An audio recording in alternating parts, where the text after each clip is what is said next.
Howdy, all you delicious people. I'm here today to review Cyborg. So, probably this cryptic-like sense might be a little bit longer, just because really I had some, really interesting, fact-finding mission while I was doing this review. Funny enough, while watching this movie Cyborg, one, I realized that, if people don't understand how much I enjoy JCVD movies, Jean-Claude movies, I really do. If anything, if this doesn't feel like that through this review, then people would be wrong. This is my, like, I haven't probably reviewed a lot of Jean-Claude movies, but eventually I want to go into more. I enjoy Double Impact, or I enjoy, Knockoff is probably my favorite, Jean-Claude film, with Rob Schneider. I think that's, because Rob Schneider just really helps out that film. If you have the real Jean-Claude, who's kind of this kind of kind of guy, you have a Rob Schneider that's I'm gonna sound just like Jean-Claude and impersonate him throughout the whole movie, and it makes it fun. So, or some people might like or enjoy Hard Target with Jean-Claude in it. But anyways, so going into this movie, I found out that Jean-Claude's first film, I believe, was in Breakin'. You can kind of see him in the background, and he's just kind of dancing around, and eventually Jean-Claude at some point went and did the splits during the movie Breakin', but they kind of cut away from him doing that because I guess they didn't want anybody in the background standing out, so they kind of cut the scene. So, Jean-Claude had mentioned that Jean-Claude didn't really get a lot of money for any movies really until Universal Soldier came in, where that one became a huge success, and then that's what started off Jean-Claude actually getting some real true films that started to actually make him a lot of money. Even when he was to do Kickboxer or Bloodsport or this movie, really he didn't actually get any real true money until Universal Soldier came along. So, because in this movie, Jean-Claude consistently wanted to be an authentic person. That meant that a lot of times, a lot of the kicks, a lot of the hits were actually real. Were actually he actually hit somebody. He actually kicked someone. And it seemed that a bunch of the either actors or stuntman or whatever, I guess, eventually started to complain about getting hit or getting punched or getting whatever. And I would honestly say, but that's what you get paid for. That's what you get paid for. Did it leave a bruise to make it look like a horrible continuity between scenes? No? Well then, Liam Hemsworth talked about getting, kicked in the chest by Jean-Claude in Expendables 2. So yeah, that's what I think happens when you don't have choreography in a movie, and you're just, you're going off of one shot, one take, one whatever, and you're rushing parts of a film, and you aren't, choreographing the film, you aren't practicing it to perfection, and mistakes get made. I think that feels obvious for a lot of Jean-Claude's early stuff, that I'm sure there probably wasn't a ton of choreographing through a lot of early films, so that's why the kicks looked real. That's why the kicks looked close. That's why the punches looked real, and the punches looked, because they didn't have 6 months to practice everything and choreograph everything and get everything down perfectly so no one gets punched in the face or kicked in the gut or whatever, because mistakes can happen, and they happened in this film to the point of Jean-Claude getting sued during the filming of this movie, because there's a part that shows in this movie where there was a guy who got hit with a plastic knife in the eye, and so this guy went after Jean-Claude and sued him, and I guess won. And so I guess that's probably why you rarely ever see Jean-Claude using much knives in a bulk of his films because mistakes can happen. But yeah, like there's a lot of times where like people just rush into things, and I'm sure there wasn't like they probably took it off the first take, and Jean-Claude didn't see things coming.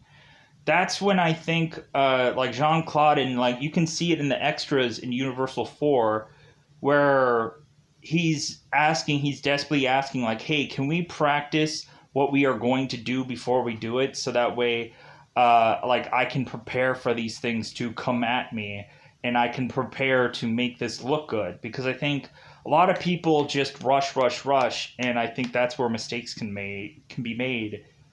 And like getting punched and hit and kicked or whatever, it sucks. Believe me. And so like rarely in a film, I don't think anybody is really just like, yeah, I can't wait to just punch and kick everyone.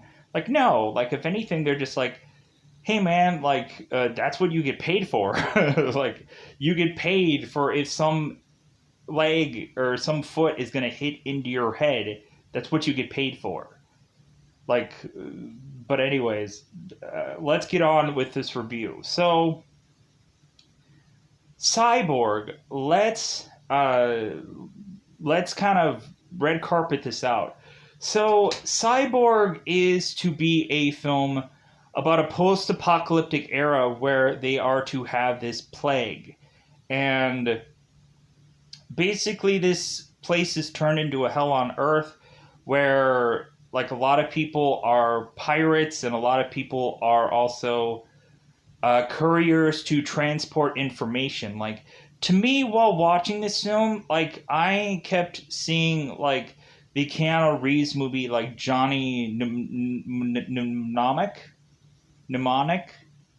I'm probably gonna the Keanu Reeves movie, where like somebody is transferring information, and there has to be a certain kind of person that is going to carry them to a safe location.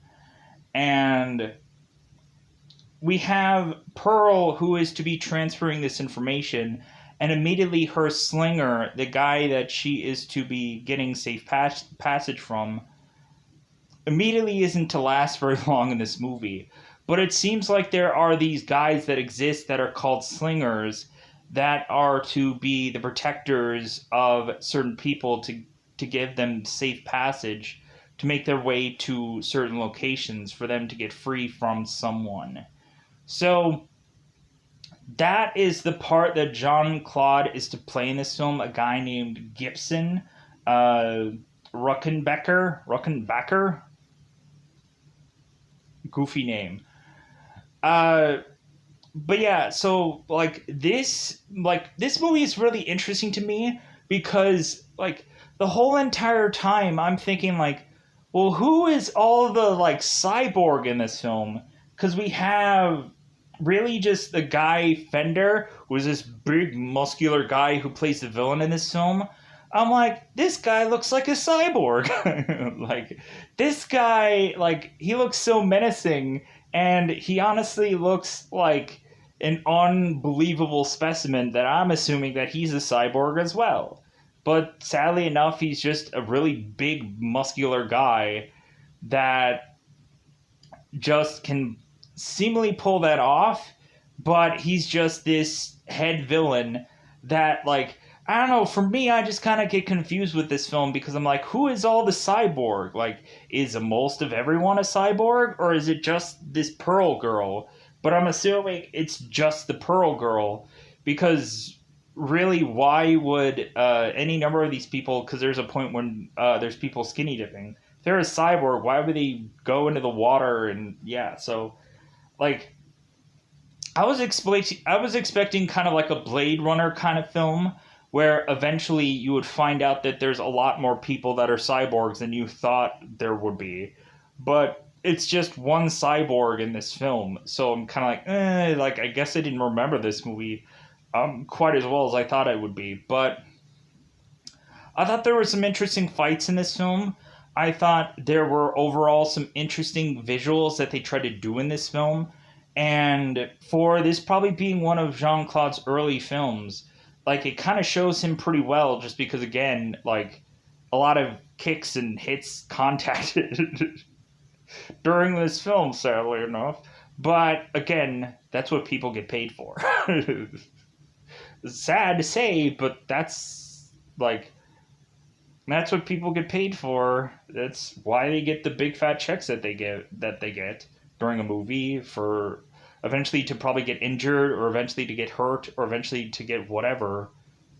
That's what they get paid for. In all honesty, like for me, if I ended up being a stunt double and I ended up getting freaking hit and punched and kicked and whatever, I'm like, oh, okay, well, maybe whoever is going to apologize afterwards. But I'm like, hey, man, that's what I get paid for. Like, I get paid for getting beaten the heck out of. That's like if I have no lines, if I have no whatever, and I'm just punching bag number two, then that's my role. So I don't know. Anyways, let's get into this. So Slinger is to the slingers are to be these guys that are to carry these people, and eventually this Pearl person is to have this cure for the plague. So she is the Keanu Reeves Johnny Mnemonic in this movie. She's a cyborg, yes. She's carrying information, yes. So it's kind of like Johnny, but still, it kind of has those familiar tones, and also it's like in a post-apocalyptic world where you have these people that are fighting for this information. We have Fender desperately wanting this information, even though he technically owns everywhere that he walks to be. And it was really interesting how the guy who played Fender was mentioning how he really wanted to be menacing to Jean-Claude during this film, because Fender, the guy who played Fender, had mentioned Vincent Klein had mentioned that a lot of people were kissing Jean-Claude's butt. So Fender, or the guy who was Vincent, wanted to just yeah, I wanted to treat him like crap. I wanted to, considering I was the villain, I was gonna play up that role. And when we were to have fights with one another, I wanted to feel like he did not like me, and so on and so, because when you're a villain, you got to play that role. So but people were kissing Jean-Claude's butt. That's what he said. So anyways, but yeah, so let's just kind of roll into this movie. Let's go into the review of it, because I'm probably going to try to skirt away through a lot of this movie and try to rush through the good parts, hopefully. And so yeah, I enjoyed this movie. It's kind of really interesting to see Jean-Claude's early work, and I thought that this movie just had it had some kind of potential. But I wish there would kind of been a lot more going on with the whole cyborg angle. I wish it could have been maybe a man versus machine kind of film. But it just kind of plays out as almost like a Waterworld situation that's done on land, and because it has that look, it has that feel, and it's after one person who has this special kind of information, so it kind of feels like Waterworld to a lot of people. That's a Waterworld that's done on land. If I hadn't said that twice now. So, but yeah, let's get into spoilers about this film, because I kind of teed it up, but there isn't a lot of information for this one. All the information is me just talking about the stuff that happened during the filming, that people thought about it, or just really just stuff that happened afterwards, like the lawsuit and some information. So let's get into spoiler time. Spoiler time. It's about that time we get to spoil this movie. So let's get into this. So the very beginning of this is us to see a guy named Marshall Stat going and trying to run from these pirates with Pearl, who is to have this information. And so immediately these two are trying to run off with this information, to immediately have one of the pirates grabbing Marshall and killing him. And so now Pearl is trying to run off and try to get away from these pirates, and she is to bump into Gibson. And Gibson is a person that no longer cares about anything. Like Jean-Claude's character is a person that does not care about anything, because one thing that he did care about, in flashbacks we see he eventually lost. So, like, he's a guy that's just like, dude, I don't care what happens to this world. If anything, like, I am just so freaking just done at this moment. But Gibson is to eventually start to help this Pearl woman off, because also Gibson does have has the vendetta of going after Fender's men, which is who these people are attached to. And so eventually Pearl is to showcase to Gibson that she is a cyborg, and she takes down like her hairline and shows that she is a cyborg in the very back of her head. So Gibson is not like freaked out about this. Gibson is just like, meh, like, okay, so you're a cyborg, who cares?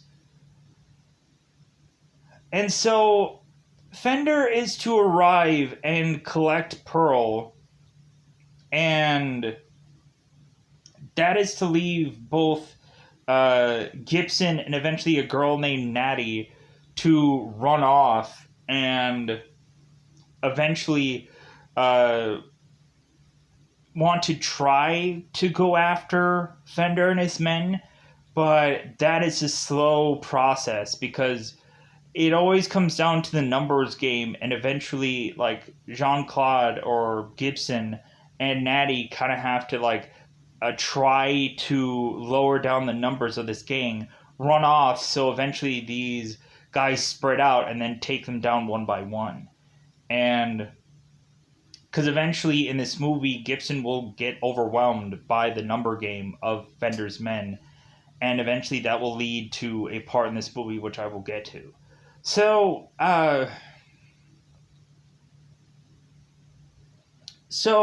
Gibson and Natty eventually meet one another, and it seems like they are consistently, once the Fender's men or the pirates appear, like, they do pretty good job, like, separating them and then going and beating the crap out of them. But Natty is consistently going to Gibson and, like, trying to win him over in a romantic way. Natty and Gibson, once they are to reach the water, like, Natty goes and basically skinny dips into the water, and then eventually Gibson follows her, and so they both, like, sit by the fire with just both towels on, and Natty is trying to come up with a way to persuade Gibson to, like, stay with her or to help her get this Pearl girl and try to, like, save the world kind of thing. And Gibson has really no interest in that. So Natty is thinking that maybe she can lower her towel a little bit, and maybe Gibson will find some interest, and Gibson just puts this girl's towel and puts it back over her, and he's just not interested, because the very last time that he fell in love with somebody, that person died. And so we'll get to the flashbacks. So the flashbacks is to see that Gibson was to go with a woman and her younger sister to try to get out of the place that they're in.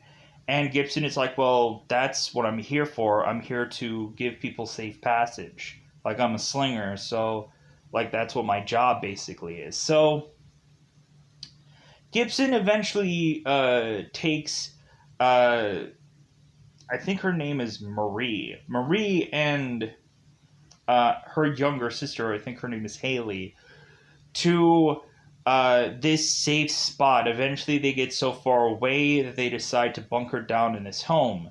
But sadly enough, Fender eventually does go and find them, and eventually, Gibson Mary is to be put into this well, and Haley is supposed to be strong enough to hold these people with this barbed wire that she's holding on to.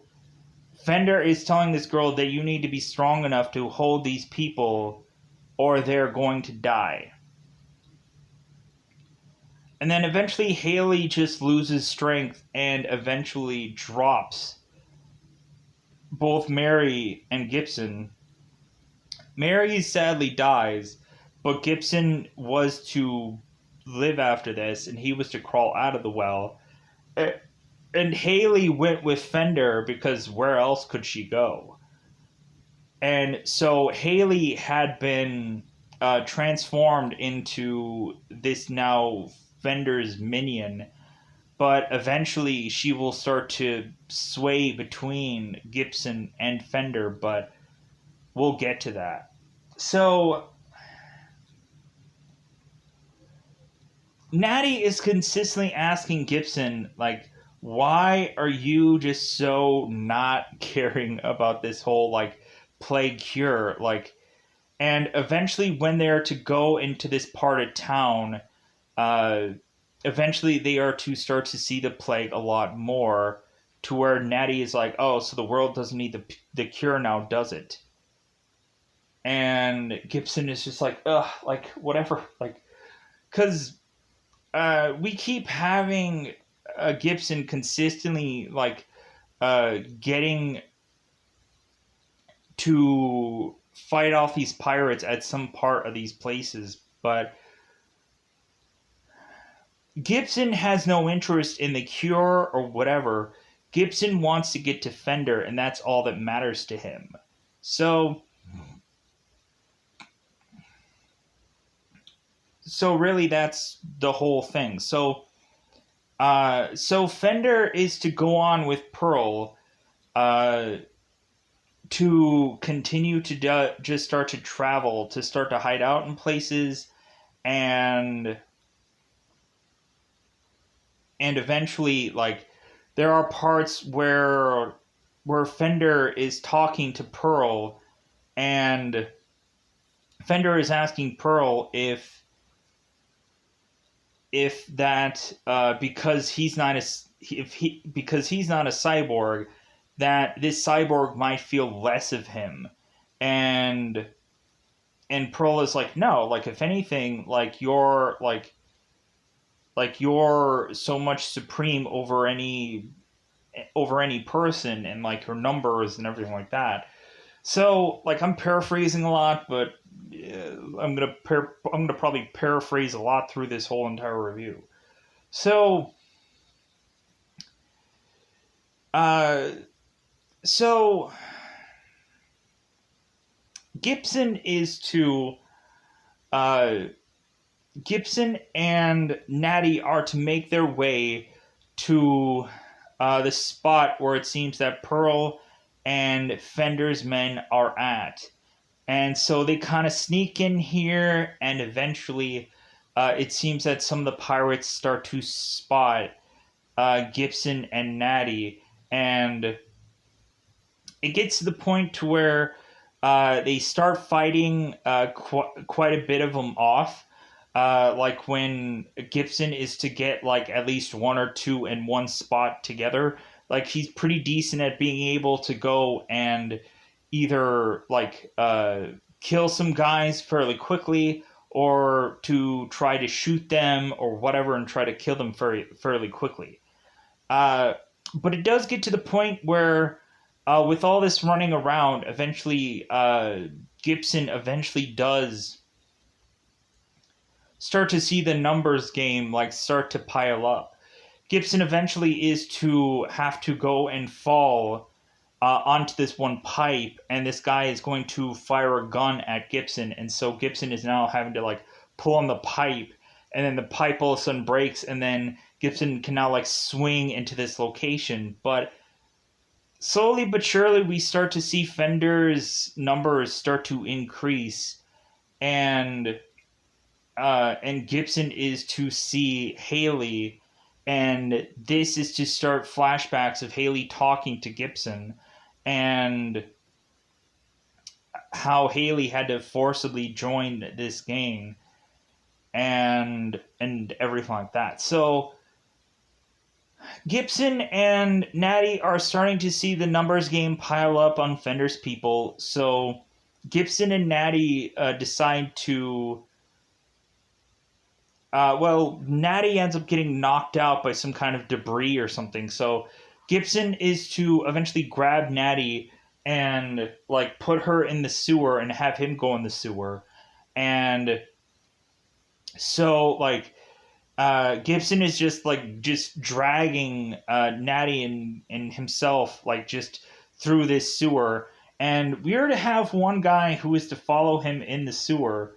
And this guy is Brick Bardo, and this guy is Ralph Mueller or Moeller. Mueller.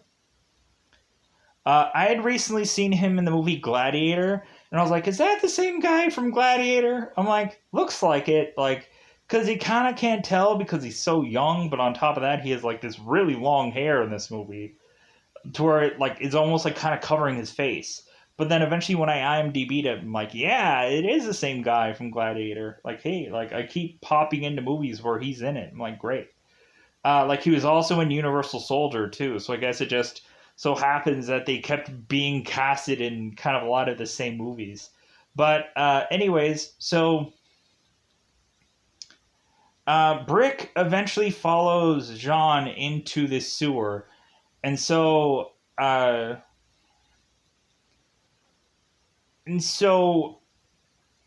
Gibson goes and sits Natty off to the side in the sewer, this river of. And Gibson decides that he's going to set himself up to prepare for this Brick guy to walk into the sewer, because he hears him coming. So Gibson is to wait, and then eventually Brick is to show up. So what Gibson is doing is he is doing the splits on top of the wall of this sewer, the highest spot, and is going to put a knife and hit this guy with this blade and kill him. So, because this was the only guy who went into the sewer, so Gibson is just like, dude, I'm just going to kill this guy and we're going to be good to go. So eventually, once both Gibson and Natty eventually get out of the sewer, eventually that's not exactly where the Fender assault just ends there. Eventually, the pirates eventually find Bender and find Natty, and so this time around, like, there is not going to be no escape. So Fender and all of his men are to eventually find Gibson and Natty, and so Gibson and Natty try again to like separate these men and eventually try to take them off almost one by one. But then eventually the numbers game comes into play. There's too many people. Gibson can't take them all down. They're all circling around Gibson. And eventually they just start beating the crap out of Gibson.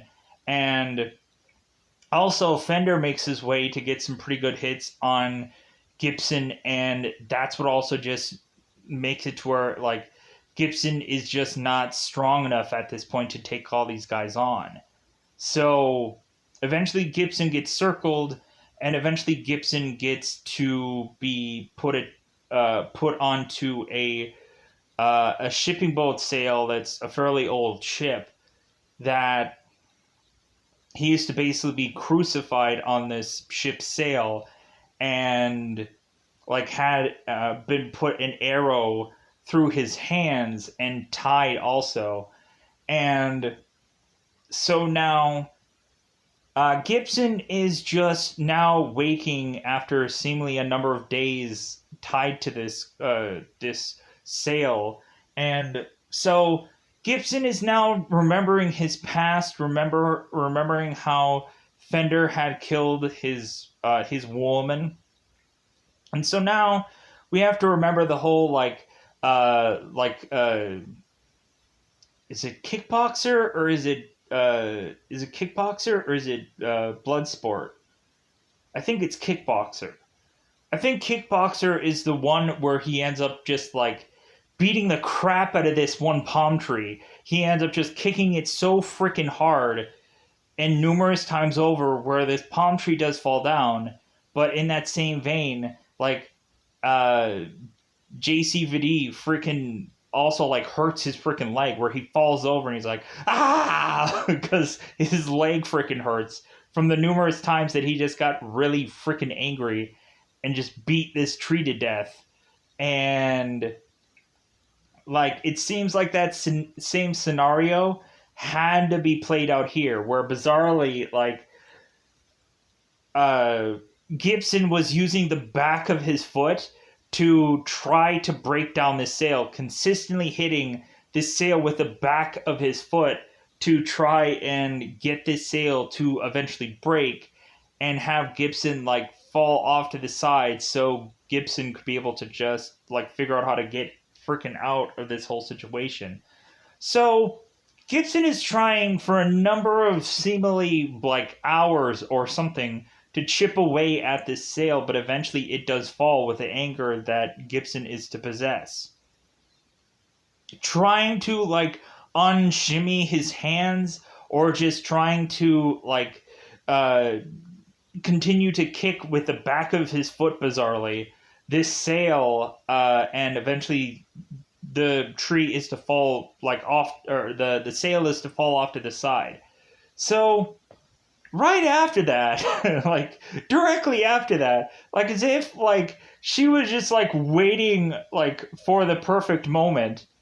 After finally Gibson breaks this sail and falls off to the side, that's when Natty comes in with a knife and frees Gibson. Like she was just waiting for this to happen. Obviously, that's what it felt like. It didn't feel like coincidentally like she heard the falling and then she ran to him. No, it feels like she was like waiting for him to like free himself and then she was going to go ahead and like and help him out a little bit more. And I was like, "Man, that seems kind of cheesy, but whatever." So, after this whole situation, like really Gibson at this point is just like, you know what? I want to go after Fender. I want to finish this whole thing. And like every little bit of this is driving Gibson to just like, I need to get this Fender guy. I don't care if the numbers are just against me. I don't care. Every little bit of this is telling me I need to get this guy now and I need to take him down. So eventually, Fender and his men and Pearl are to eventually go on their travels to make it to Atlanta. Bizarrely, they have to have bizarre signs everywhere that are to say that this is Atlanta, because I guess bizarrely they used to just do that in films where they had to like confirm to people, "Hey guys, this is a new place that they weren't from before." Like it matters? Like it shouldn't matter. You shouldn't have to confirm that this is Atlanta, like, or you shouldn't have to confirm that it's anywhere. It's just goofy. Uh so they are to make their way into this city, and Gibson is to make his way also to follow them, find them, and to have a knife in his mouth, and like very pirate-esque like style, because like you can kind of tell like these knives do feel like kind of pirate-esque like knives. So like it looks really weird, and like I don't know, they look like kind of cheesy or cheap knives, but I guess not cheap enough, I guess. So Gibson is to create his stand there, and also Natty is to help him out along the way. But so Gibson is starting to basically just run through a lot of Fender's men, eventually starting to cut them and start to stab them. And eventually, this is all leading to eventually Gibson making his way to Fender. And so there's this one bizarre spot where, like, because it looks bizarre because it looks like Gibson had broken this glass, and then the glass does not look broken.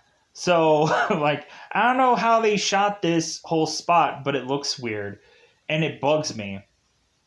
So, eventually, once Fender is to get with Gibson, and, like, there's a lot of spots in this movie where it's just pouring down rain. Like, this is ridiculous how hard it's raining in these spots. Like, it doesn't look like real rain to me. Like, it looks like piped in rain, which is weird to say, but that's what it looks like. So, plus it also looks like a lot of this stuff was shot in like a studio somewhere. It doesn't feel like it was actually shot most of the time on, or portion of time, like on like locations. It was actually looked like it was done in some studio somewhere. So, uh, so Fender goes and tosses Jean-Claude into this car to go and take this door and start smacking Gibson with it repetitiously. And eventually, Fender is to see that Haley has now chosen the side back with Gibson, and Haley is telling Fender to stop. And Fender is like, oh, well, I guess you're on his side now. So Fender starts taking these two knives and is almost going to go after Haley, but really he just kind of grabs her. But, so Gibson, seeing that Fender is right at the target spot of where this window is, Gibson goes and kicks through this window to hit Fender and kind of get him kind of like, whoa. And then Gibson gets out of the car and he gets really upset because Fender attacking Haley is reminding Gibson about that whole spot before with Mary and her dying, and how like now we're in like blood sport kind of anger where I don't know how many times in like Bloodsport you would just see like Jean-Claude, he's like his eyes are just like 20 times like wider, and he's like and he's just like this like crazy man. And plus, like, I heard when because Jean-Claude said this in himself in JCVD, that movie, where like I think he was actually on drugs during that time, where like he was on drugs during Bloodsport, and maybe that's why like his kicks probably were also pretty legit, because maybe there were some times where Jean-Claude was maybe on some drugs of some kind just to kind of get him through certain films. Maybe like Speed or something like that, because like Jean-Claude needed to be fast. So I don't know, like stuff can happen when you're on movies.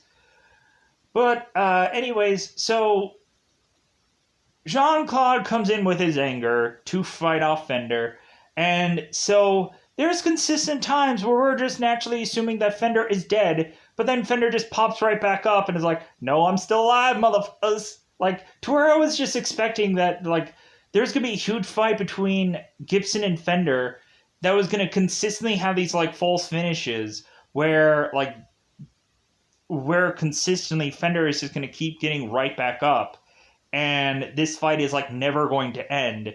And then eventually it's going to lead to, like, a snapping of the neck or something like that to really showcase, okay, now this guy has to be dead.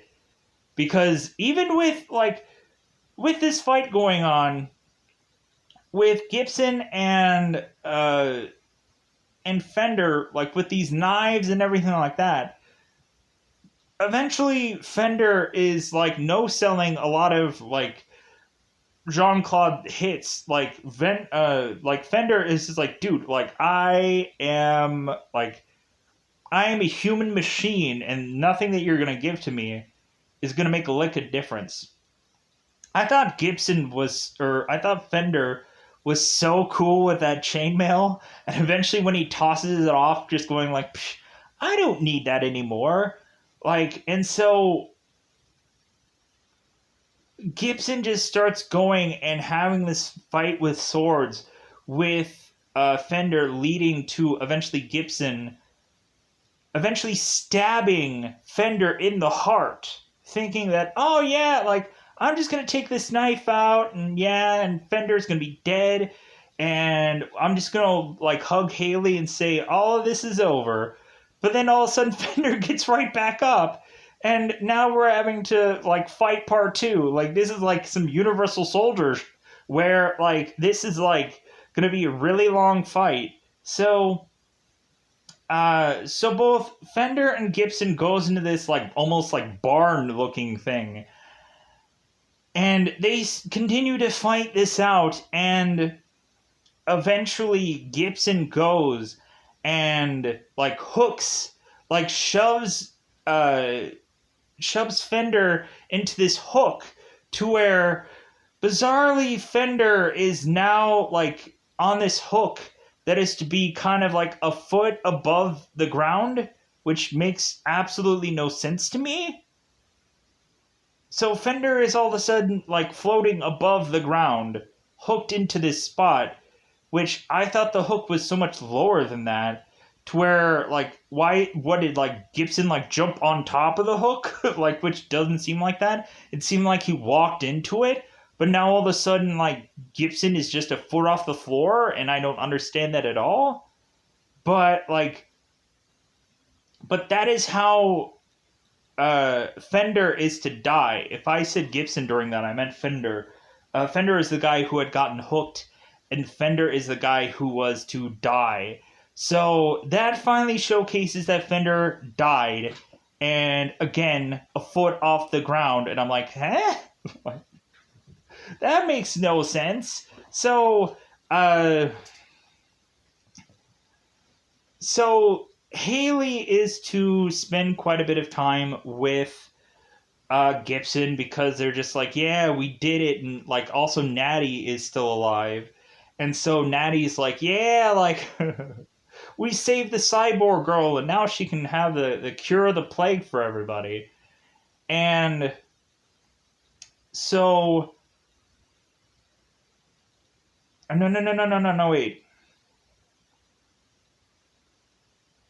Did Natty die towards the end of this? I have to remember this well, because I remember seeing that Gibson only had Haley with him at the end of the movie, and so yeah, I think Natty did eventually die. I think her throat did get cut in that towards that end of that movie, where I think eventually Natty, yeah, I think she did get her throat cut, and I think she did die. That's why you don't see her at the end of the film. I'm like, did she die in this movie? Because I know she was going on her own and fighting a couple people, but I think eventually she did get it. She did get her throat cut, and she was to die, and then that led to Gibson trying to fight Fender, and that's when like Fender was beating the crap out of Gibson. So yeah, and so uh, Haley, Haley Gibson and Pearl are making their way to the guy that is to kind of take this information from Pearl and to be able to use and do something with it to come up with his cure for the plague. And so Pearl was kind of thinking that Gibson was going to stay with them because, if anything, Gibson could probably be the real cure for this world.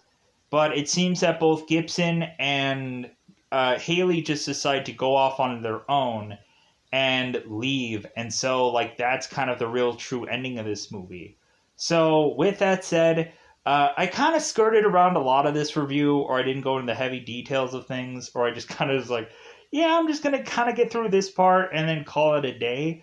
So, really, there might be at some point I might decide to re-go through this movie or whatever, but it probably will all depend on the interest of this movie, because I'm kind of like having this back and forth thought of whether this movie is going to be interesting enough for people, or be something that people want to see reviewed or whatever. I think there is a sequel to this movie that I think does have Angelina Jolie in it, or some movie that I think does have the word cyborg in it. But yeah, so if you guys want me to review that, like, I will go and research that and find that out. But yeah, other than that, I think I'm gonna call this one a wrap. Cause yeah, bye everybody. Bye everybody.